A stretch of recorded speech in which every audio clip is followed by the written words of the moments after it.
So last week, I've got this doctor's appointment on Friday, and I'm thinking, all right, here's what I'm going to do. I'm going to do Thursday Live, and then me and my producer, we're going to talk and have this conversation about what we want to talk about on Friday. And so we record this great conversation. And if you listened, you know that I kind of had the studio mic, the studio feedback monitor on. So like the whole time you got this like slap back delay, like you're at a stadium at a ballpark or something, So I'm listening back to that. I'm like, oh, that was such a good conversation. And, you know, uh, my producer, we'll call him Snow Birdley, is was doing great, and yet every time he spoke, it had that slap back delay. My mic's too low and stuff. So still, figuring out all the things. So thanks for being on the adventure for us, and thanks for being here with us. I truly am really grateful because the things that I'm going to talk about here, and the things we're going to talk about on this podcast, I have no idea why, but somehow they just blow up a room. I mean, I kind of have some idea why, but really, it's like, from my perspective, I'm just trying to follow Jesus and wrestle with the Bible and ask honest questions and lean into discussions and stuff. But man, it just, you want to talk about really blowing up a room. That can happen. So look, really grateful for you today. And that's what we're going to do today, is just take another step together towards trying to follow after Jesus, trying to do that together. And so today we're going to talk about something called that I call the paradox of following Jesus. Now, other people have written about this in some kind of similar fashion. Martin Luther kind of talked about this with, the idea that when I do something charitable and good, and it truly is a good thing, then afterwards I'm like, well, that's cool. I did something charitable and I feel good inside. And then almost immediately my heart shifts to pride. And now it's like, even if it's just a little bit, I did something good. But even in doing something good, Luther says I'm still kind of a sinner here. And this is this kind of paradox of following Jesus, that we're imperfect, but that imperfection is not just our heart, and it's not just our actions, it's not just how we speak, it's really all encompassing. So it's the things we think too, and that's the scary part. That's what makes this kind of whole conversation blow up. That if we were to dig, we've got this giant metaphoric pile of rubble from some catastrophic event, and we're going to dig down to the bottom and get to the very core and see what caused it all. Right there, the little thing at the bottom that caused the whole blow up is going to be this paradox, that I'm not perfect. And so as 1 Corinthians 13:12, Paul is talking about love, and he says, even with love, now we see as in a mirror dimly, then we'll see face to face. So at some point, the mask will be, the veil will be removed, and we'll be able to fully kind of, see with clarity on all these issues. But for now, I'm doing my best, and I'm trying to lean into this life, but I realize that on some things I don't see as clearly as I want to see. The lens is a little bit out of focus. And so the problem is, how do I focus the lens, right? How does the lens focus itself, I guess? If I'm the one with the misconceptions, how do I change those misconceptions? What do I do with that?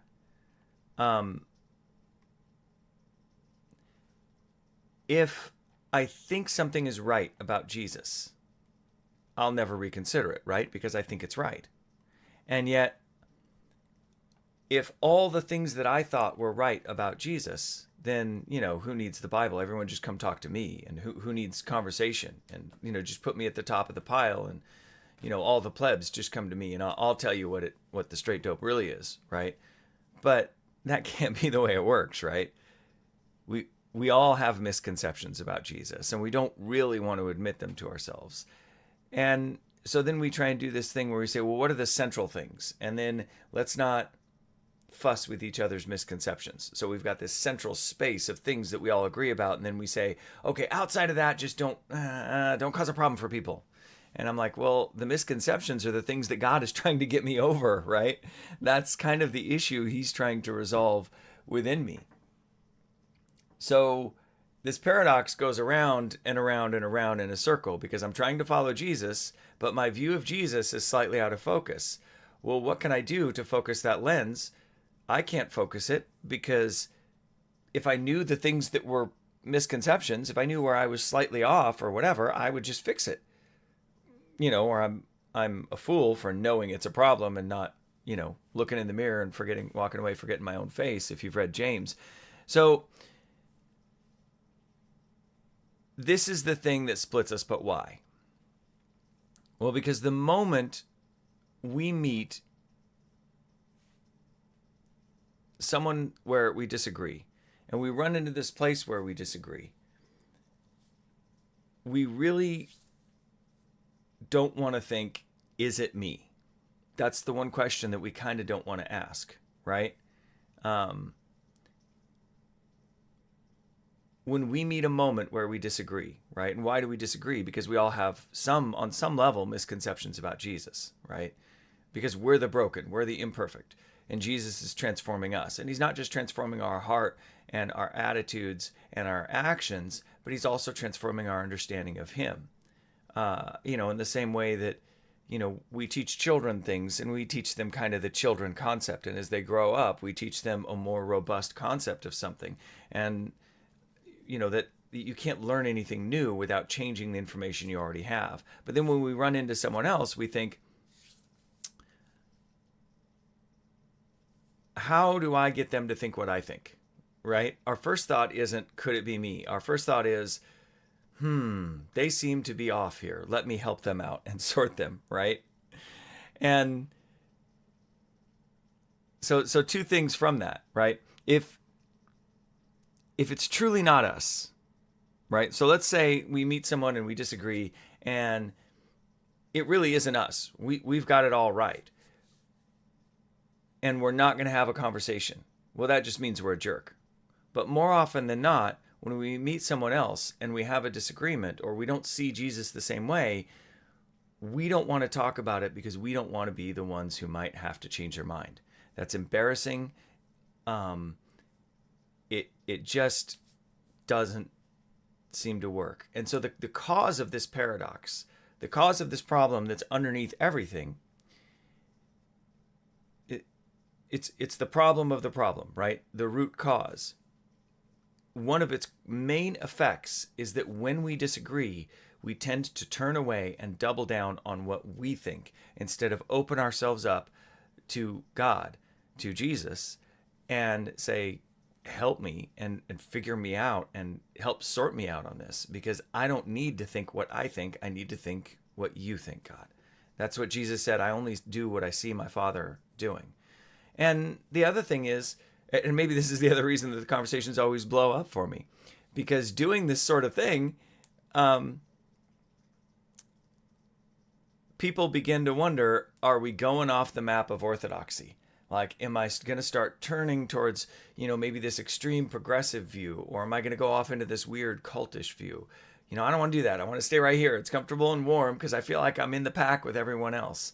But let me just kind of dispel that for a minute. There is no one place or one thing where all Christians agree. So the idea of being in a room of orthodoxy is a bit of a myth.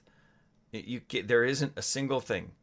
Maybe that Jesus rose from death. I mean, maybe died on a cross, sure, because people who aren't even Christians believe that. But like, rose from death. Well, what do you mean? In the spirit, in the flesh? How did that happen?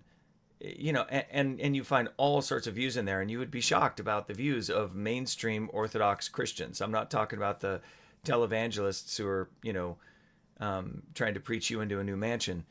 What do we do with that stuff? So what I want to do is go into some stories, because I want us to remember that Jesus leaned in to conversations that may have been difficult or uncomfortable, or where people were saying things that weren't necessarily true. Now, Jesus had nothing to reconsider, but he definitely gave us the attitude that we should have leaning in, and taught us the attitude of humility with each other.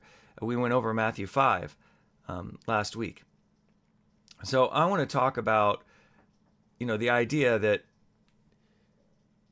And I think we're just going to focus in on one story here, that Jesus leans in and listens to objections. And he uncovers the truth without a straw man. One of the big symptoms of this paradox, this idea that I have misconceptions about Jesus that need to change, and I don't want to change him. And so I'd rather believe what I believe and hold on to that than try and challenge myself to grow in my faith and understand differently and allow God to reshape my understanding of him. One of the issues, and look, there's a blanket through scripture with all of this, right? I'm not trying to throw out the Bible here, but that's a whole nother can of worms, and we're going to talk about that a lot next week, because we all tend to approach the Bible differently. So that becomes its own problem. But this is one of the two core problems, the paradox and how we view the Bible.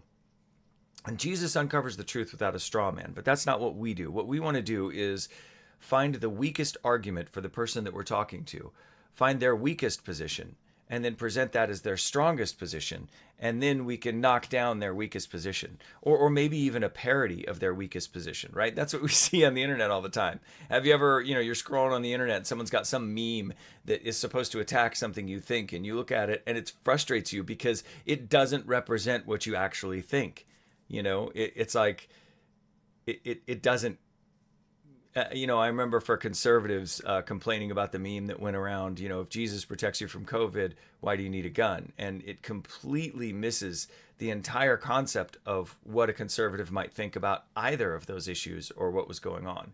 And so it's easy to make them look foolish if you're not going to address their actual strongest argument and steelman them. And that's what we're about here. That's what I think Jesus does. So what I want to do is talk about this road to Emmaus and what was going on in this clip. And I thought, hey, it's early in the week. It's our first show. Let's just read through this clip together. Let's not, let's actually have the right clip. If I can have the right clip. Man, I'm still working on this stuff. The tech failures, they're part of the feature. They're just a feature, not a bug, right? They're part of the show. And 5 o'clock in the morning, can you guys tell? I'm working on it. It's all for you guys. I'm doing this for you. So look, this is in Luke. It's in Luke chapter 24. We're reading in the ESV. And Jesus has died. He's rose again. And the disciples are on the road to Emmaus, leaving Jerusalem. And they're having this conversation. So that very day, 2 of them were going to a village named Emmaus, about 7 miles from Jerusalem, and they were talking with each other about these things that had happened. While they were talking and discussing together, Jesus himself drew near and went with them, but their eyes were kept from recognizing him. And he said to them, "What is this conversation you are holding with each other as you walk?" And they stood still, looking sad. Man, it's early.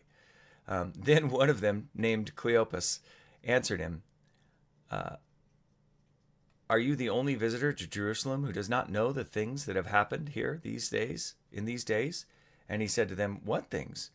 And they said to him, "Concerning Jesus of Nazareth, a man who was a prophet, mighty in deed and word before God and all the people, and how our chief priests and rulers delivered him up to be condemned to death and crucified him. But we had hoped that he was the one to redeem Israel. Yes, and besides all that, it is now the 3rd day since these things happened. Moreover, some women of our company amazed us. They were at the tomb early in the morning, and they did not find his body. They came back saying that they had even seen a vision of angels, who said that he was alive. Some of those who were with us went to the tomb and found it just as the woman had said, but him they did not see." And he said to them, "O foolish ones, and slow of heart to believe all that the prophets have spoken. Was it not necessary that the Christ should suffer these things and enter into his glory? And beginning with Moses and all the prophets, he interpreted to them all the scriptures, the things concerning himself." And then he goes on and has a meal with them. And then the moment that they're having a meal, he breaks bread and they begin to, and the moment he breaks bread, prays over the bread and breaks it, they remember, breaking the bread of the 4,000 for the 4,000 and for the 5,000, and things start to click, and they realize it's him, and he's gone when they realize that. So notice how, and listen, when you get in the Gospels, when you get in these stories, imagine you're walking along the road from Jerusalem. Do you think that that's as short as the conversation actually was? Or do you think that that is a short, ethically presented summary of the conversation that happened with some quoted snippets, right? Likely this is a longer dialogue. And what I want to draw our attention to is Jesus walks with them and hears all of their concerns, right? He knows that the things that they're saying are not accurate or true things. He does this with the Samaritan woman at the well. And we'll go into that a little bit next week. That's one of the longest discourses, one of the longest interactions that Jesus has with anybody in the Bible. And he sits there and listens to her, and he asks her questions, and he hears her whole conversation. And the point of his questions is to get to the truth of the matter, right? And the same thing here. Jesus goes back and explains the scriptures to them, and he reasons from the Bible, and he can do that. He's Jesus. I mean, we do that too, but he can do that authoritatively. We do that with a humble heart, leaning into what scripture says. But he listened, and that's really a key thing. Now imagine all the disagreements the disciples had. We've talked about this before, and a lot of people have brought this up. I haven't watched The Chosen, but I'm assuming they played on this in The Chosen, and that's, because before The Chosen, this wasn't that popular, and good for The Chosen.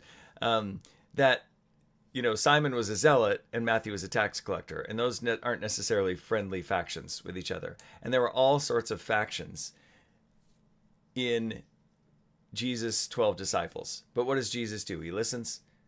He understands. He understands the isolation, the loneliness, the hunger of the woman at the well. He understands the struggle, the frustration, and the pain of the people leaving Jerusalem disheartened. I mean, right, they're leaving. They're there for the festival. They're probably among the people throwing the palm branches down, and now they're leaving disheartened because it looks like another failed Messiah. And yet it's not. So imagine here for a second if Jesus took a different route, right? What if Jesus with his 12 disciples did what we do today, and he allowed them to have denominations, right? We wouldn't have the 12 disciples, we'd have the 12 denominations. We'd have the zealot denomination, we'd have the tax collector denomination. All of the misconceptions of his followers would be validated, because it's okay, guys. All you have to do is agree about the fact that I died and rose again and that I'm the way to salvation. Don't worry about it, right? And it's kind of a silly idea. I love this clip here. I want to bring this up. I'm not a big fan of, it depends on the stand-up, right? I'll sell myself out here. If Norm Macdonald weren't so crass. All right, we got freezing going on. Don't crash. There we go. All right, let's try this again. If Norm Macdonald weren't so crass and foul-mouthed, like he and why can't I think of his name from Ghostbusters? Bill Murray. He and Bill Murray. Yeah, those are right up my alley of humor. But this guy is pretty great. And imagine, Jesus decides, hey, it's all right. You guys have denominations. I'm just going to validate that idea. That's all good. Anybody else got a different one? Anybody else start? What'd you start? Church of God. Church of God. So you're the only one going to heaven. Is that? Where did you start, sir? Which denomination did you start? Catholic. Sorry, I meant Christian. Okay, so. No. Everybody's got a different. That's great. Everybody's got a different. Everybody got one more. We'll do one more. Anybody got to start? What'd you start? Baptist. Started out Baptist. What'd you become? Pentecostal. Pentecostal.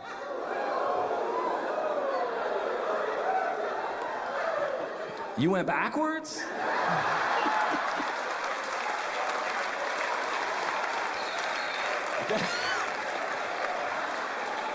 Some people are too Christian. I mean, okay.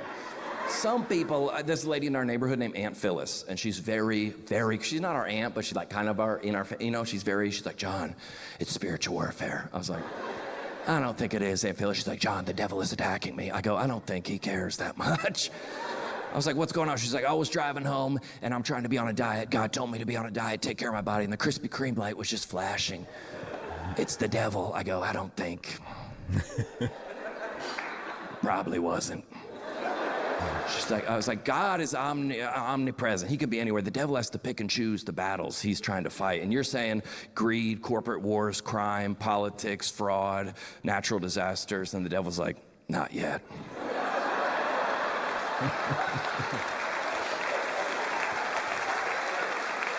Nah, I gotta get Aunt Phyllis first. And listen, that's great that we're all divided, but we got to stay united, okay? We got this era of Christianity. We got to stay united, because when we get up to heaven, I feel like they're not going to like us, you know?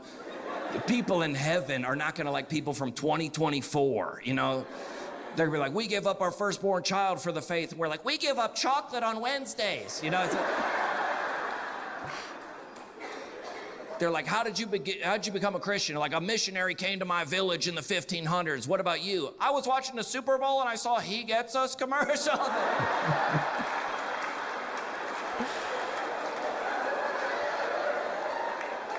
John Christ, right? I've never heard of the guy before, but he's hilarious. So go check him out. Thanks for the clip, John. But no offense to the He Gets Us stuff. That's fine.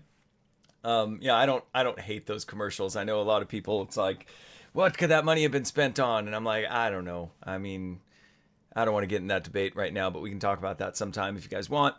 The real issue is, similar, I don't know if you guys have seen that meme, picture of Dietrich Bonhoeffer, who gave up his life, during to the Nazis during World War II, running a house church. And people will post that meme on Facebook. It says, oh, you follow Jesus on Facebook. What a sacrifice you have made, right? And that's my weak attempt at a German accent there, right? The thing is, it's easy and it's a first world problem to have the luxury of denominations.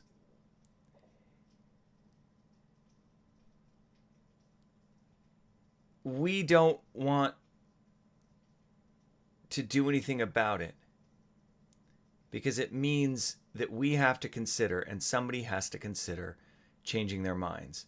Why do we switch denominations? Why do we go from one church to another church? Because we know that the church we're at isn't going to change their mind where we disagree with them, and we're not going to change ours. And so, zero chance they're going to go change. Look, they've got their 501c3, they've got their mission and their vision statement, and they've got all the things. They're not going to change that stuff. We know they're not going to change that stuff. They're not bad people, but then we feel like we have to go. And if we're going to go, it's better that they're the bad guys about it than us, because we know intuitively we shouldn't be dividing the faith and we shouldn't be leaving. And when you run into people who are looking for new churches, oftentimes they have a little bit of like shyness about, well, we were just at our other church and it wasn't great. And, they don't really want to talk a lot about it, because we all intuitively know we aren't supposed to divide. Well, why do we divide? Because we're not going to change and we're not going to listen. And here's the one simple thing that we can do today. The one simple thing that we can do to resolve it. Here's how we solve it. And it's simple, but we don't want to do it. And so this is going to be the thing that I'm going to ask you to do this week. This is the thing that I try to practice. And if I can, I try and have a daily practice of this as much as possible. And so if I can't do this on faith issues, I'll try and do it in other issues. When I realize someone disagrees, just say these words. Looks like we're not seeing things the same way. You think we could grab a coffee? I'd love to understand what you really think about it, and maybe we can understand each other a little bit more. I don't know if that'll solve it, but let's keep talking. I'll buy. Do you have time? And then make the schedule, make the appointment, and have the conversation. And listen. Be a listener. We're going to look at some really great examples on Friday about some people who actually did lean into this idea of listening, and maybe some of them tomorrow. and how we can do it and how disarming it is and how it causes the person we're listening to feel a great amount of love and respect. And isn't that ultimately one of the things that we want to leave people feeling when they interact with us? Do we want people to feel like we're right or we love them? And when it comes to our disagreements, we can begin with a debate or we can begin with listening. And look, I am certainly not, I haven't climbed the mountain here and looking down upon all who are on their journey to being a great listener. I am terrible. You can ask my wife. I'm not awesome at this. This is something I practice. This is something I pray about. This is something I ask God to continue to change in me, to make me a better listener. And so I'm just transparent about it. When I'm a bad listener, I just follow up with people. I'm just like, hey, man, I just sent an email Monday or Sunday night or something. Someone in my congregation we're talking about some things where we disagree, and I just wasn't being a great listener. So I shot an email off and, hey, I don't know that I was really listening to you that well. Man, I'd like to really understand what you're thinking about this. So, you want to send me an email back or call, or we can get coffee or whatever, but let's keep talking, because I didn't do as good a job listening to you as you did to me. And so it doesn't have to be confrontational when there's a conflict. When you realize you disagree about Jesus, consider maybe this is the moment that the Holy Spirit is trying to address a misconception between me or you or both of us. And so just say, gosh, it looks like we're not seeing things the same way. Let's keep talking about this. You might find that when you put the offer out, they're actually more concerned with what you think than with what they think. You never know. But there's a lot of different options here. In fact, I've got a great relationship with a guy at my church who, we talk about this stuff all the time. And we were talking, over the complicated things like age of the earth and stuff like that. And that conversation has moved to a place where we're understanding each other. And so from my perspective, what I care about is that the intent of the author of Genesis 1 through 3 and 1 through 11 is fairly respected, right? What were they actually talking about and what was in view for them? But then I have these other questions about age of the earth and things. And I can be convinced upon either of these things with a fair conversation when we're leaning in and wrestling with Scripture together. So that's the first step. And that's the thing we're going to look at all week. Man, I hope that you join us all week, because we got some great stuff coming. We're going to lean into this idea of just, look, it looks like we're not seeing the same things, these things the same way. Man, I would love to hear what you have to say, a little bit better, or I'd love to spend more time understanding you. That's it. That's all you got to remember. Just put that in your back pocket. Just do that and remain humble and see where that leads. And then we're going to talk about how we have those conversations as we go without losing our faith or losing our way, losing our mind. How do we wrestle with things where we disagree and not wrestle our way right out of faith? All right, look, it is early in the week, and man, I don't know about you guys. If you're a meme person, you probably have seen this, but I just, because I have a platform now, I have to share this because this just cracked me up. And I wish I had the wit of these guys. All right. So it's our early, I don't know. It's not Meme Monday because it's Tuesday. So it's Meme Monday on Tuesday, I guess. I don't know. Whatever. But this cracked me up from cheeseburger.com. Join my religion. The picture is funny enough.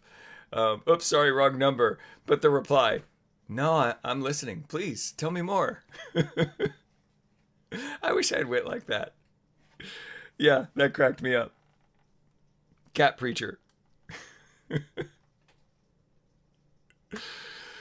Look, man, I am really great. I'm really grateful that you're here.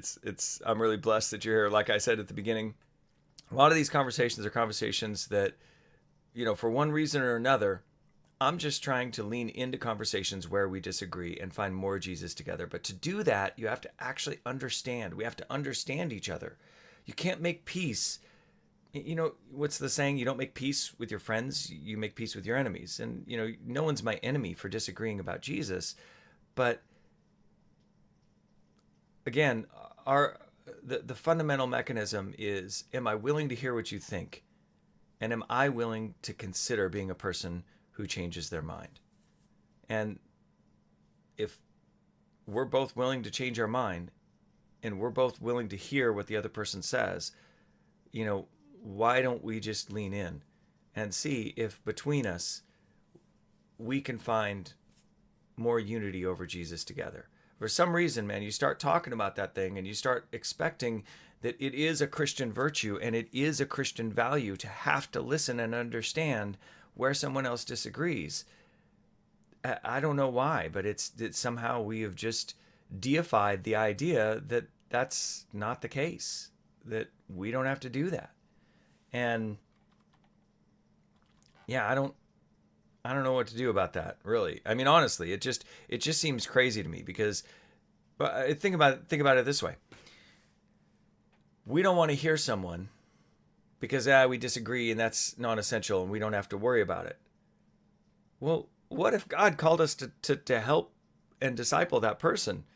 How would they ever be led to a better understanding of whatever it is they're wrestling with unless we understood authentically the thing that they already believe? Too often we hear a little bit of it and we get that they're not over the target where we are. And then we don't want to hear any more and we just want to keep talking about where we are, you know, and it prevents us from change. It creates tense environments. That be like Jesus on the road to Emmaus. Be like Jesus with the Samaritan woman at the well. Be like Jesus. And that's what we're trying to do here, is just live like Jesus. So look, it wouldn't be an internet thing if I didn't show you my socials and invite you to get in a war in the comments section, because that's always a good way to waste our lives. No, seriously, reach out to us. I'm going to handle anything you say with intellectual integrity. I'm going to lean into any conversation wherever I can, as long as we're, you know, playing fair and playing honest with things. Then that's the way to be.